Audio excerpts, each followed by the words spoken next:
Jorge, otra pregunta interesante. Yo entiendo que todo lo que tú estás planteando se enmarca en su programa de gobierno, porque todos los partidos políticos tienen que tener un plan de Deberían, gobierno. muchos lo tienen hoy, de muchos no tienen problema de Eso te iba gobierno. a decir, Ni saben deberían. por qué hacen política. Sí, totalmente. Pero sé que todo lo que dices se enmarca en el programa de gobierno de la Alianza del Lápiz. Sin embargo, hay detalles que eh, ya he escrito sobre eso. Por allí viene algún día en este año, no sé, un ebook que escribí sobre eso, para consejos sobre para los emprendedores. Y uno de los primeros consejos que suministro allí, que bueno, con modestia, ¿no? Porque uno no tiene la verdad, pero bueno, son consejos que uno allí de la experiencia dice, es que los emprendedores, más que todos los emprendedores venezolanos y latinoamericanos, me atrevería a decir, deben manejar conceptos políticos, deben manejar ideologías políticas para saber quién los gobierna. Porque tú dijiste hace tiempo, hace unos minutos, que los políticos le saquen la mano del bolsillo al emprendedor, al empresario, al ciudadano, pero el emprendedor, el ciudadano, debe conocer lo básico de la política, de la ideología, de los sistemas políticos, de los sistemas de gobierno, para entender ante qué gobierno está, ¿no? Entonces, yo sé que en esta situación, cuando hay hambre, cuando hay niños en la calle que no van a la escuela, limpiando vidrios en la calle, hablar de esto tú dices, bueno, brother, hay muchos que me dicen, pero bueno, vamos a recuperar, no sé, vamos a recuperar el gobierno, vamos a recuperar tal, vamos a recuperar la institucionalidad y luego abordamos esto. No sabemos. O sea, no sabemos cuándo vamos a poder recuperar la institucionalidad, no sabemos.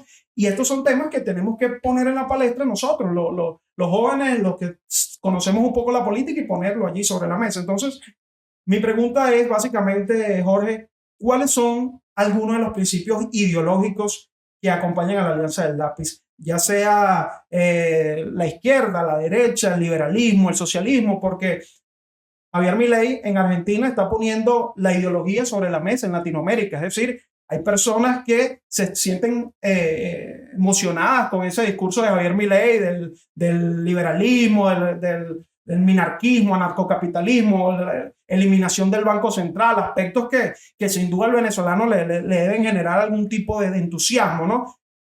¿Cuáles son los principios ideológicos que maneja la Alianza del Lápiz? A pesar de que entiendo de que no es algo, no es una conversación que uno puede tener ahorita, pero estamos aquí donde nada más quizás no ven unas 500 personas en YouTube. Entonces, ¿cuál es el No, va a rollo? ser más, va a ser muchísimo ¿Cuál más. es el rollo que Va a hablemos ser de eso? muchísimo más. ¿Verdad? Mira, nosotros consideramos un movimiento de centro. Okay.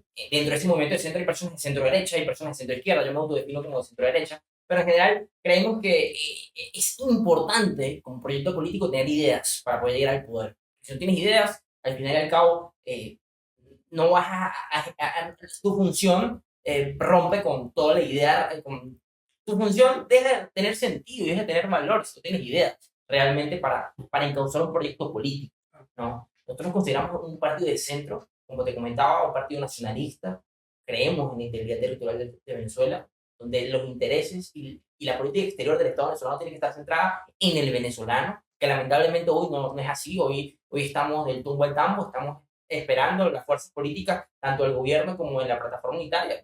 Nicolás Maduro y María Corina Machado están esperando quién gane el 3 de noviembre en la elección de Estados Unidos para saber qué van a hacer, tanto con el país como su acción política. Eso es lamentable. Eso es completamente lamentable y detestable porque al final y al cabo es un tema que le interesa a los venezolanos. A Estados Unidos le interesa a Estados Unidos, China le interesa a China, Europa le interesa a Europa. Los problemas del Medio Oriente son los problemas del Medio Oriente. Entonces, al final, nosotros reivindicamos el valor del nacionalismo en una idea integral como objetivo estratégico del país y el desarrollo nacional.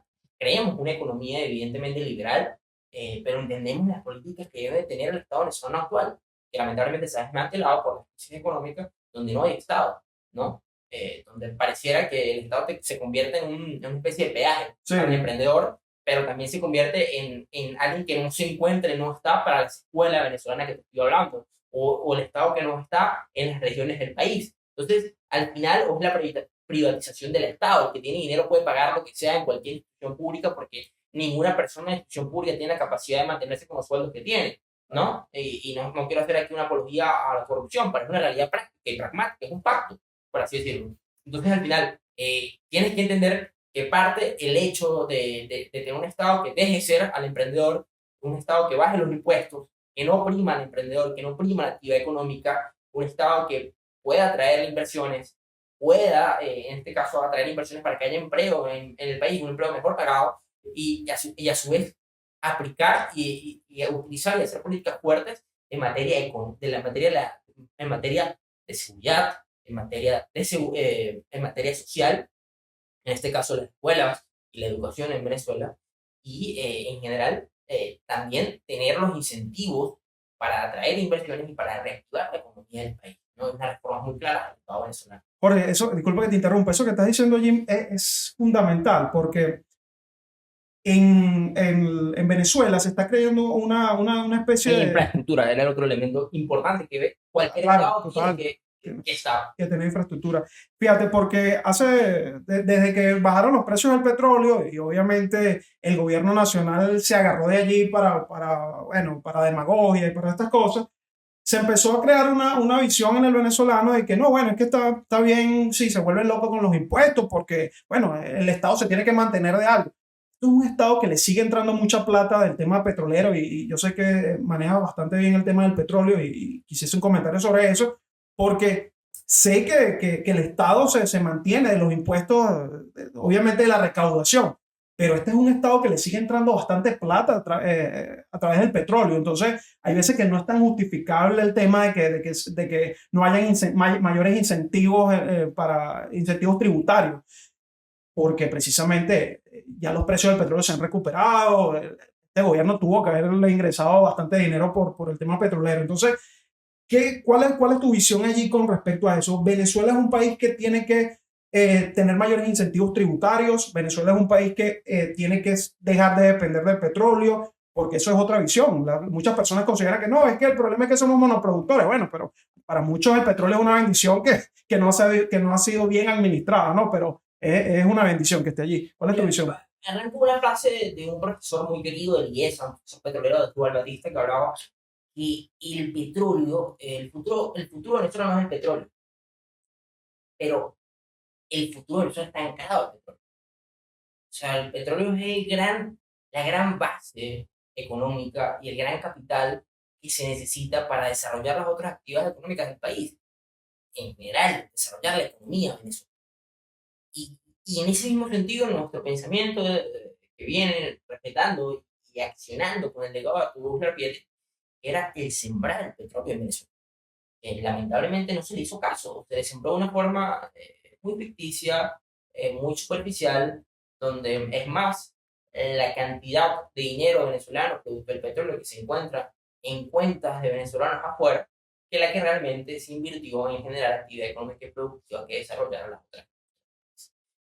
Y en este mismo sentido, una de las grandes paradojas, una de las grandes premisas de nuestra campaña, encabezada por Antonio Carri a la presidencia del país, era el tema de bajar los impuestos y cerrar el CENIAT.